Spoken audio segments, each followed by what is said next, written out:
여러분 안녕하세요. 귀간조입니다. 이번 영상은 귀로 듣는 간호조무사 귀간조 기초간호학 영상입니다. 기초간호학은 국가고시 100문제 중에서 1번부터 35번까지 총 35문제의 비중이 있고요. 우리가 배운 핑크책 전체 9과목과 해부생리, 성인간호가 포함된 11과목이 기초간호학이에요. 여러분, 한 번 들어서는 몰라요. 반복해서 들으면서 잊어먹지 않게 국시 전까지 머릿속에 담아가세요. 귀로 듣고 고득점 합격하는 비결이 귀간조에 있습니다. 문제, 다량의 구토 후 다음과 같은 증상이 나타날 때 제일 먼저 뭘 하냐? 차고 촉촉한 피부 하면 뭐예요? 이거 쇼크잖아요. 빈 호흡, 저혈압. 이때는 다리를 올려준다. 트렌델렌버그 포지션이다. 국가고시에 한 번도 안 빠지고 나온 문제는 트렌델렌버그 포지션이었던 것 같아요. 그림으로 나오거나 말로 나옵니다. 쇼크 하면은 트렌델렌버그 포지션, 다리를 올려줘요. 쇼크의 증상은 청색증, 또 혈압이 떨어지고 체온이 떨어지고 맥박은 빨라지고 약한데 빨라져요. 그리고 핍류, 소변이 줄어든다. 청색증은 한마디로 산소 결핍 시에 나타납니다. 혈액 내에 부적당한 가스 교환이 있기 때문이죠. 그 가스 교환 알아보는 거 아부가 기억나시죠? 동맥결 가스 분석 검사. 쇼크는 산소 공급이 안 되는 것이다. 쇼크 후에 응급처치 5분마다 환자의 맥박을 잰다. 담요로 전체 보온해준다. 쇼크 환자 춥다고 하면은 보일러 틀어주고 전기장판 켜주고 핫팩 붙여주는 게 아니라요. 담요를 덮어주거나 전체적인 보일러 온도를 올려줍니다. 전체 보온을 해주는 거예요. 부분 보온이 아니에요. 한여름에 보온해주겠어요? 더우면 시원하게, 추우면 따뜻하게, 그런 거예요. 트렌델렌버그 포지션, 다리를 올려준다. 저혈량으로 인한 쇼크 시에는 다리를 올려주는 게 필수라는 거. 환자가 토할 때 기도 유지가 필수입니다. 모든 출혈은 지혈하고 골절 부위는 부목을 대줍니다. 대퇴골 골절로 응급실에 도착한 환자를 위한 간호 보조 활동으로 옳은 것은 골절 부위에 댈 부목을 준비한다. 일단 골절이면 무조건 부목이에요. 문제가요. 골절 환자다. 미사여구 많아봤자요. 부득이한 경우를 제외하고는 부목되기 전에 절대로 이동하지 않는다. 또는 부목을 대고 이동한다. 이거예요. 골절됐어요. 뼈만 부러졌나요? 그 안에 혈관도 다 지나가잖아요. 골절된 상태에서 움직이면 그 뼈 조각이 혈관을 다 잘라먹습니다. 그럼 복각 골절되는 거예요. 4주만 있으면 나을 거를 막 2달, 3달 가는 거예요. 절대 움직이지 않는 것이 가장 중요하다는 거예요. 교통사고로 인한 다발성 손상 환자 응급처치, 아까 귀지쇼감이었죠. 골절 시에는 무조건 부목을 댄다. 이게 가장 중요합니다. 우리 부목하면은 골절만 생각했는데 2021년 3월국시에 뜬금없이 뱀에 물렸어. 근데 부목된다. 이게 답이었어요. 뱀에 물렸을 때 왜 부목됐죠? 움직임을 제한해야 독이 안 퍼질 거 아니에요. 그때도 부목을 대더라. 자동 심장 충격기에서 심장 리듬을 분석합니다. 그러면 어떻게 돼요? 모두 물러나세요 해야 돼요. 왜? 심장 리듬을 이 대상자만 분석해야지 다른 사람 손 다 닿으면 분석 안 될 거 아니에요. 이거 그렇게 문제에 잘 나온다는 거. 일단 심정지 대상자에게 자동 심장 충격기를 사용할 때 어떻게 해야 돼요? 사람이 쓰러졌어요. 여보세요? 괜찮으세요? 그러면 거기 노란 티 입으신 분 119에 신고 좀 해주세요. 거기 파란 티 입으신 분 자동 심장 충격기 좀 갖다 주세요. 한단 말이에요. 사람이 많으니까 지하철에서 한 사람이 갖다 줍니다. 그동안 나는 심폐소생술 열심히 하고 있다가 자동 심장 충격기 오면요. 다른 사람한테 심폐소생술 좀 계속 하라고 하고 일단 전원 키죠. 전원 키고 패드 부착합니다. 패드 부착하면요. 여기서 그 안내 방송이 그대로 나와요. 심장 리듬을 분석합니다. 모두 물러나 주세요. 나옵니다. 그러면 손을 다 떼요. 심장 리듬 분석하고 나면 이제 전기가 흐릅니다. 그때 다시 심폐소생 해주는 거예요. 이 사이클이 2분 간격으로 돌아가니까 계속 요것을 반복해 줘야 된다. 이 말입니다. 여러분, 자동 심장 충격기 요거 유튜브에 치시면 영상 많아요. 영상으로 보시면 이해가 잘 가실 겁니다. 일단 모든 전자기계는 전원을 먼저 켜고요. 패드를 부착하시는 건데 패드 부착 위치 너무 중요하죠. 부착 위치 사진으로도 나오고 맨날 말로도 나와요. 내 눈으로는 왼쪽 오른쪽이지만 대상자에게는 오른쪽 왼쪽 반대예요. 눈으로 본 거 머리로는 다 잊어버려도 내 몸은 기억한다. 왼손, 오른손을 손바닥을 쭉 펴고 앞으로 펴세요. 왼손은 위로 올리고요. 오른손은 아래로 내리십시오. 이게 바로 패드 부착 위치예요. 오른쪽 빗장뼈, 여기가 쇄골이거든요. 쇄골뼈, 요 아래, 왼쪽 젖꼭지 가슴 아래. 제가 또 얘기하죠. 남자친구 자동차에 제가 앉았어요. 보조석에 앉았어요. 남친이 안전벨트를 매줍니다. 안전벨트 위치. 안전벨트를 매줍니다. 안전벨트 순서 어떻게 되죠? 요 순서잖아요. 오른쪽에서 왼쪽으로. 요게 바로 패드 부착 위치더라. 안전띠를 해야 살잖아요. 자동심장 충격기도 요 위치로 붙여야 산다는 거. 분석 중입니다. 리듬 분석합니다. 그럼 모두 물러나세요. 요거 뭐 어렵습니까? 문제 나오는 거 맨날 뻔한데 손바닥으로 눌러요? 아니에요. 이 심폐소생 심장 압박할 때마다요. 이 손은 무조건 몸에 계속 대고 있어야 돼요. 띄었다 붙였다가 아니고요. 손가락 아니고 손꿈치로 하는 거예요. 손꿈치가 어디예요? 제가 이렇게 사진까지 가져왔죠? 요 손바닥에 있는 요 부분이 손꿈치입니다. 고기로 눌러주는 거예요. 여러분 아직도 심폐소생술 못하시는 분들은요. 동영상 보고 연습 좀 하세요. 언제 어떻게 내 가족을 살릴 수 있을지 모릅니다. 정말 쓸데없는 공부하지 마시고 요런 거는 꼭 아셔야 돼요. 심폐소생술 실시할 때 가슴을 5cm 압박한다. 여러분 생각해보세요. 5cm가 들어가려면요. 이거는 심정지 안 한 환자 이거 정신 있으면 이거 아파서 못 견뎌요. 이러니까 갈비뼈가 부러지는 거예요. 심폐소생술 하면. 5cm가 얼마나 깊습니까? 깊이가 들어가도 6cm가 넘으면 안 돼요. 양팔을 쭉 펴고요. 체중으로 누르는 거지 팔 힘으로 누르는 게 아니에요. 가슴 압박대 인공호흡은요. 30대 2고요. 분당 100에서 120회. 1분은 60초예요. 그러니까 1초에 하나, 둘 이렇게 두 번은 눌러야 된다. 성인은요, 30대 2고요.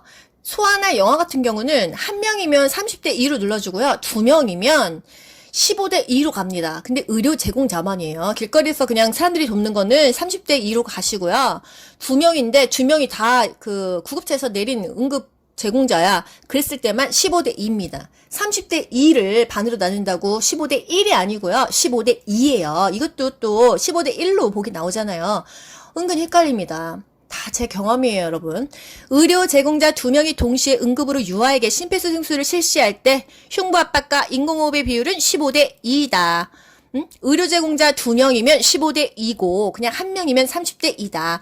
성인은 무조건 30대 2다 이 말입니다. 가슴 압박 성인은 한 5cm 했잖아요. 소아 4에서 5세, 영아 4cm. 4cm도 너무 깊네요.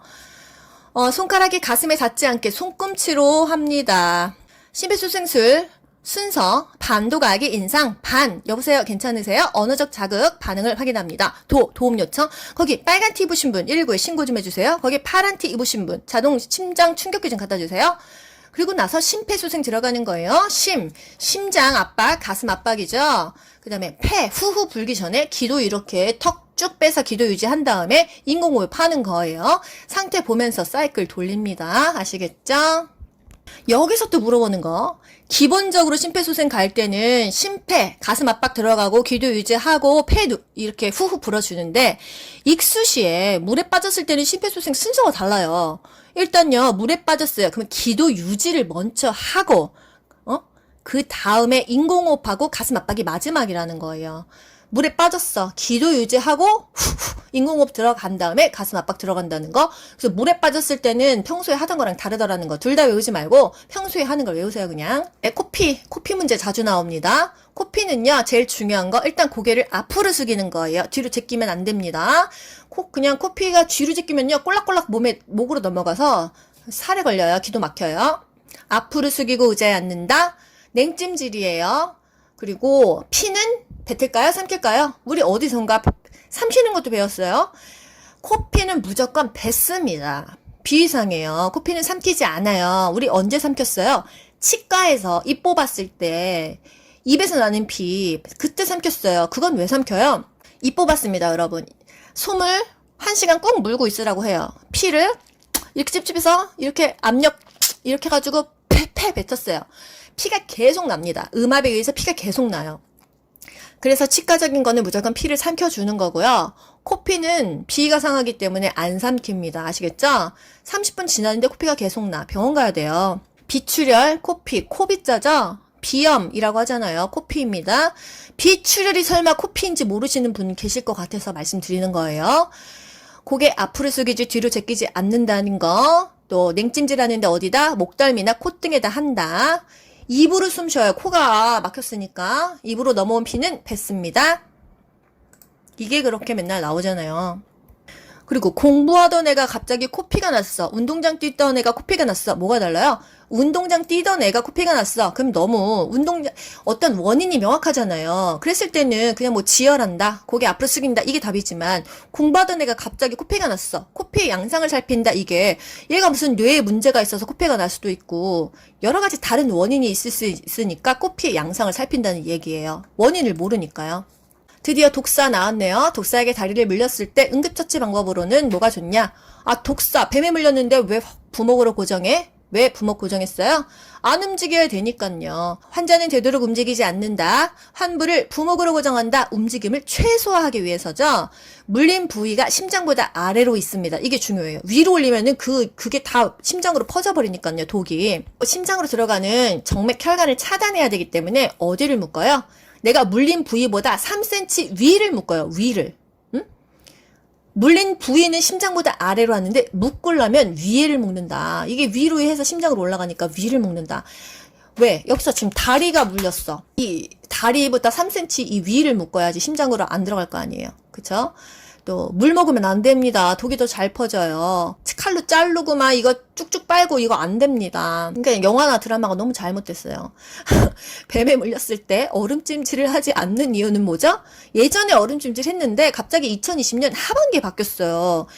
얼음찜질 왜 안 하냐? 조직 괴사의 위험성이 있다. 또 독소 자체가 냉찜질 한다고 뭐 비활성화 되지는 않는다.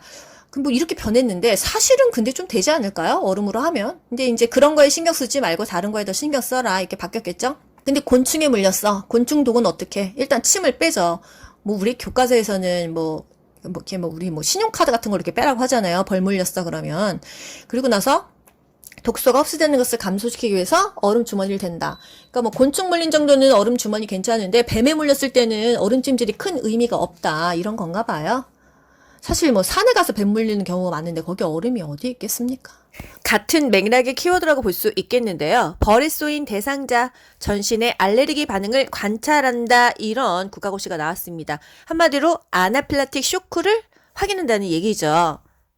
양리 문제에서 전신작용이 나왔어요. 전신작용.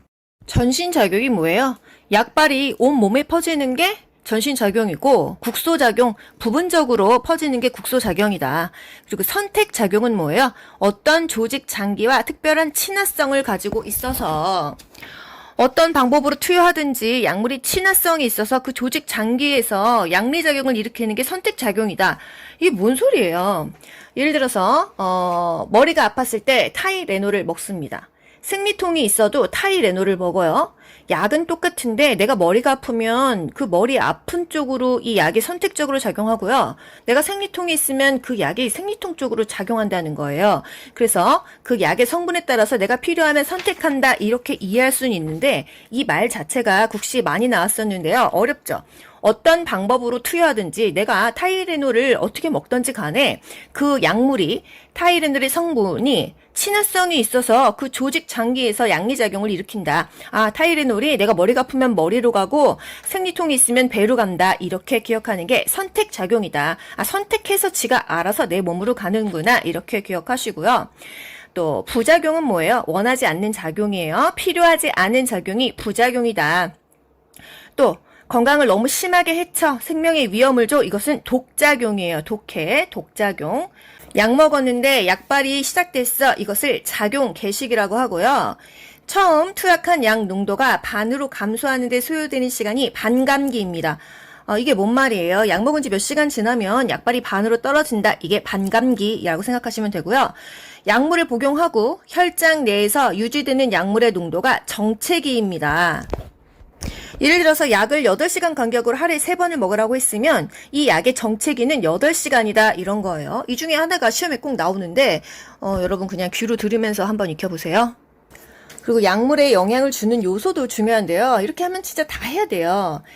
체중이 몇 킬로인지 보통 몇 킬로인지를 물어보고 그것에 맞는 약의 용량을 하는 것이 정상인데 병원에서는 거의 안 물어보잖아요.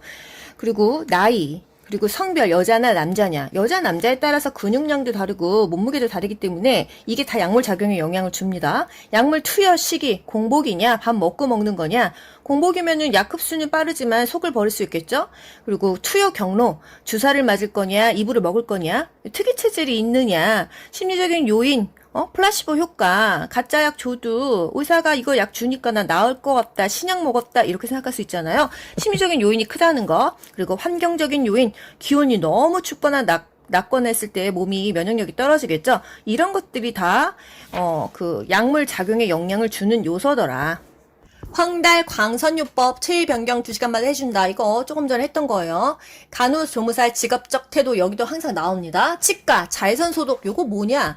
치과는요, 고압 증기 멸균 가장 많이 해요. 스테인레스나 이 면포 같은 거요. 그 이제 소독 다 하고 환자 보기 전에 어디다 넣습니까? 자외선 소독기에 넣는다 이거예요. 이거 왜 그 물컵 같은 거 녹색 불 들어있는 자외선 소독기에 넣어놓잖아요. 그게 요게 들어간다 이런 문제 나왔었고요. 치과 발치했어. 부드러운 음식 죽 먹잖아요. 약간 차가운 죽 먹는 거예요. 임신했어. 육모 성선 자극 호르몬 이거 중요했어요. 임신한 것을 알 수 있게 하는 호르몬이다. 임신 내내 지속되는 호르몬이다. 임신, 유산, 자궁의 임신, 임신 반응 검사 시에 이 호르몬이 활용된다. 수면제 먹고 응급실 왔어. 어떻게? 위세척한다. 일단 의식이 없잖아요. 기도 유지합니다. 구토했다가 기도 막힐 수 있잖아요. 구토는 금지하고요. 기도 유지하고 위세척합니다. 약병을 들고 가야 농약을 먹었는지 쥐약을 먹었는지 알 수가 있어요. 쥐약을 먹었으면 몸에 있는 혈관이 다 터집니다. 그럼 비타민 K 주사 놔줘야 되니까 그 어떤 약을 먹었는지를 알아야 돼요. 그래서 구토물을 가져가든지 약병을 들고 가야 된다는 거. 또 금기가 아니라면 구토를 시킵니다. 왜? 빨리 그냥 몸에서 그 독극물을 빼내는 게 좋은데 그게 독극물을 빼내다가 기도 농약 먹고 말 못하는 사람 있잖아요. 그렇게 오히려 그게 이중으로 더 피해를 줄 수가 있다. 그래서 무조건 구토시키는 건 아니라는 거. 어떤 걸 먹었느냐에 따라서 구토를 시킬 수도 있고 위세척을 할 수도 있다는 거예요. 사실 빠른 거는 구토가 좋은데 금기사항이라면 구토시키면 안 된다. 유아기, 거절증 떼쓰고 징징징징 분리불안 엄마 아빠 떨어지면 징징 짰어요. 사용하던 것만 쓴대요. 인형은 꼬질꼬질한데 애기들이 진짜 고집이 엄청 세죠. 그러면서 혼자 노는 걸 더 좋아하는 게 유아기라는 거. 아까 한방 고제 나왔다는 거 말씀드렸고 태아 만출기, 개아반회 분만이기였죠. 냉요법은 지혈을 촉진한다. 자궁 출혈일 때 마사지 해주거나 다리 위로 들어 올리죠. 어디 마사지예요? 자궁 저부입니다. 태어난 자 다음 내원을 알려주고요.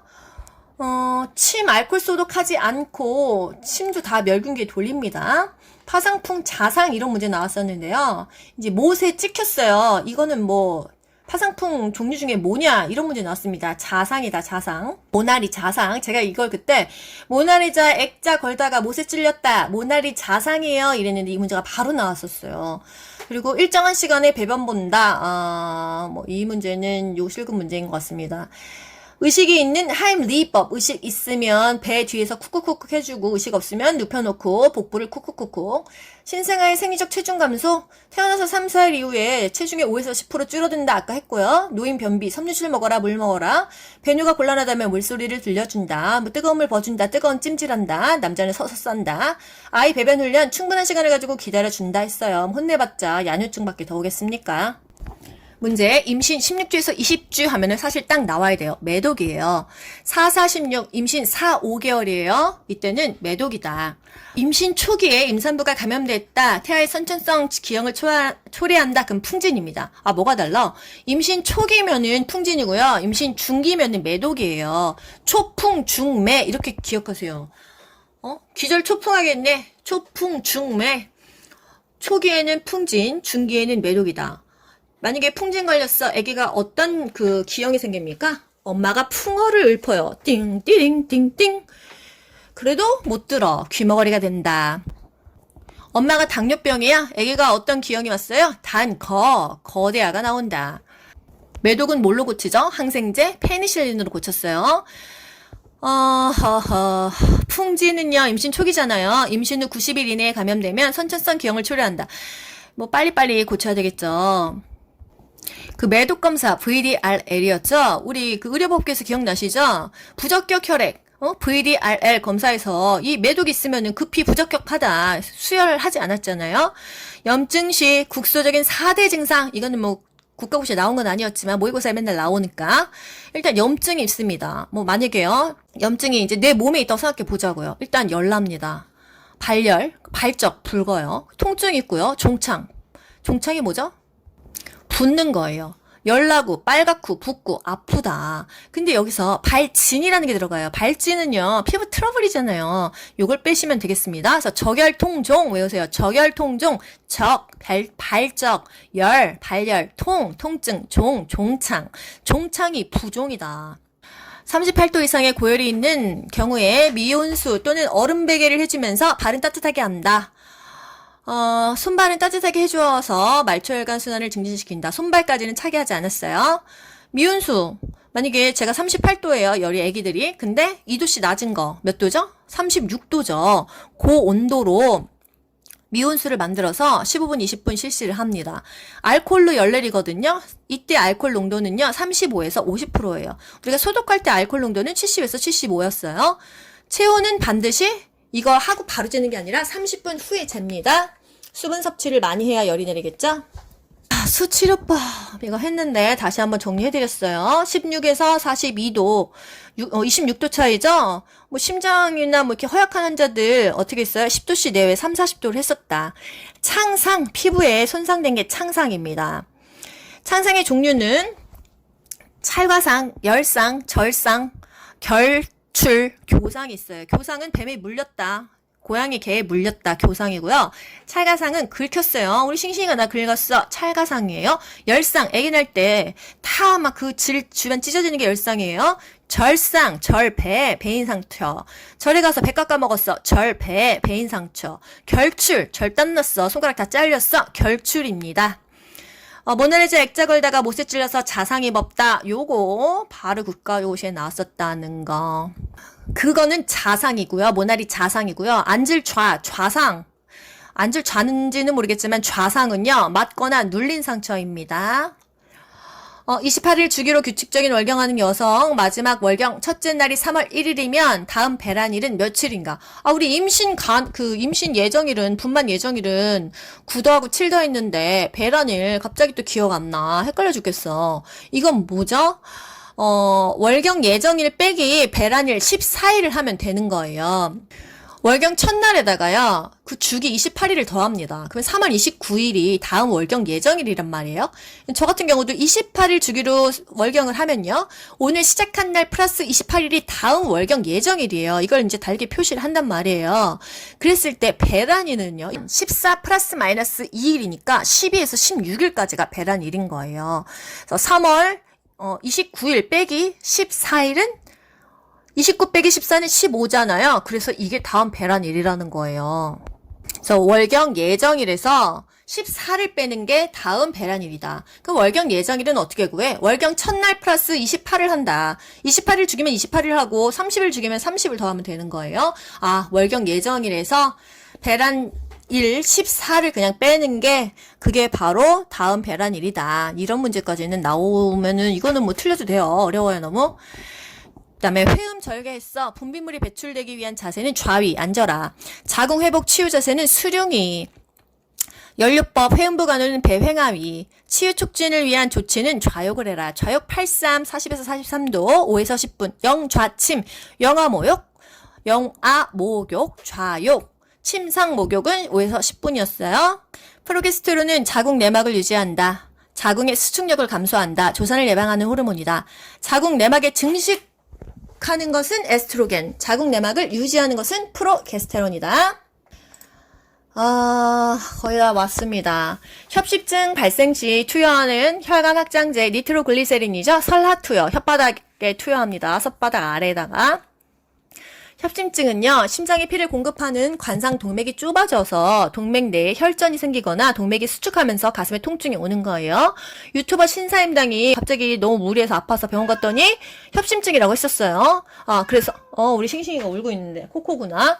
네, 그래서 제가 아는 게 니트로글리세린밖에 없어서 거기다 그때 댓글을 달았습니다. 니트로글리세린 드셨나요? 이런 댓글을 달았다는 거. 심근, 경색증, 관상 동맥이 막혔다. 협심증인데, 뭐 이게 니트로글리세린 먹어도 소용도 없고 30분이 넘도록 아파. 그러면 심근경색증일 수가 있다는 거예요. 막혔어요. 괴사돼요. 얼마나 아프겠습니까?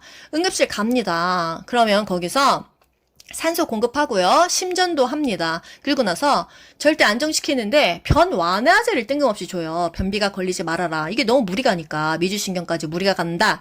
그래서 똥 쌀 때 힘줘도 이게 심장에 무리가 간다 이거죠. 그리고 모르핀을 IV 하냐 IM 하냐 맨날 나오죠. 아파 죽겠으면 빨리 몸에 약이 퍼져야 될 거 아니에요. 정근피경 기억나시죠? 몸에 빨리 투약되는 순서, 흡수되는 순서, 정맥주사가 IV잖아요. 모르핀을 IV 한다 이렇게 기억하시고요. 다른 의학적인 이유로는 뭐 자극을 줘서 판단이 어렵다 그런 얘기가 있습니다. 그것까지 모르셔도 돼요.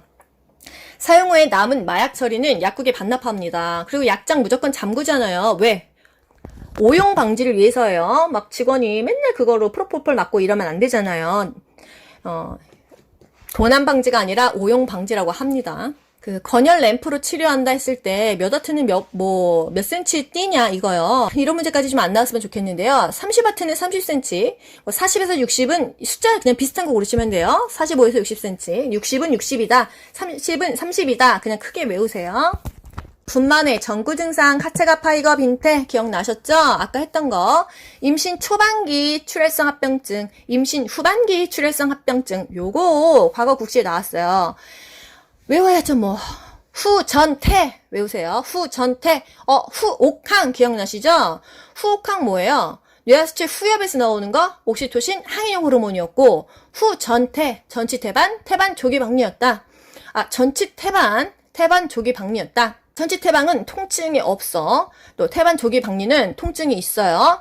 또 임신 초반기에 출혈성 합병증, 임신 초기인데 피 나와. 그러면 이거 어떤 문제가 있을 수 있냐? 유자, 포자. 유산일 수도 있고, 자궁 외임신일 수도 있고, 포산 개태일 수도 있고, 자궁 근무력증일 수도 있다 이 얘기예요. 근데 임신 후반이야. 이때는 전치태반 아니면 태반 조기박리다. 전치태반, 애기 머리가 이 바로 아래까지 내려왔어. 태반 그냥 전치야. 요 코앞에 있어. 내진하면 안 된다. 그 집어넣었다가 애기 머리 다친다 이거예요. 임신 후반기 전치태반, 태반 조기박리. 임신 초반기 유자, 포자, 유산, 자궁 외임신, 포산기 때, 자궁 근무력증일 때, 임신 초반기에 피 나오면 유자, 포자고 임신 후반기에 피 나오면 전태일 수 있다 이 얘기입니다. 메슬로의 미개정 욕구, 이거는 뭐 어떤 과목에서 중복되어 있기 때문에 그냥 넣었습니다.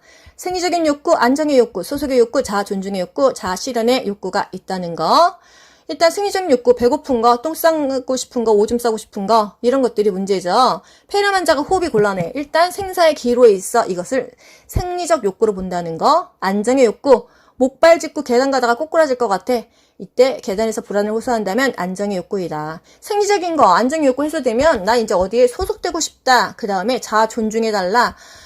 나 자궁 절제성 받았어. 난 더 이상 여자가 아니야. 이거 질병관리에서 나오지 않았습니까? 맨 마지막에 모든 인간의 욕구의 가장 상위에 있는 것은 자아 실현의 욕구이다.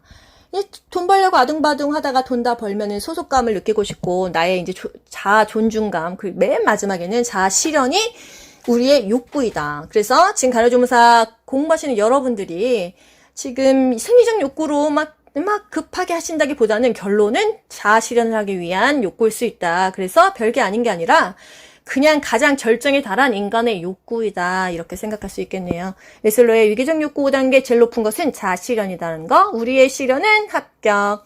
귀로 듣는 간호조무사 기초간호학 최신 기출문제와 요점 정리 영상 끝났습니다. 여러분 모두 합격. 가자. 안녕.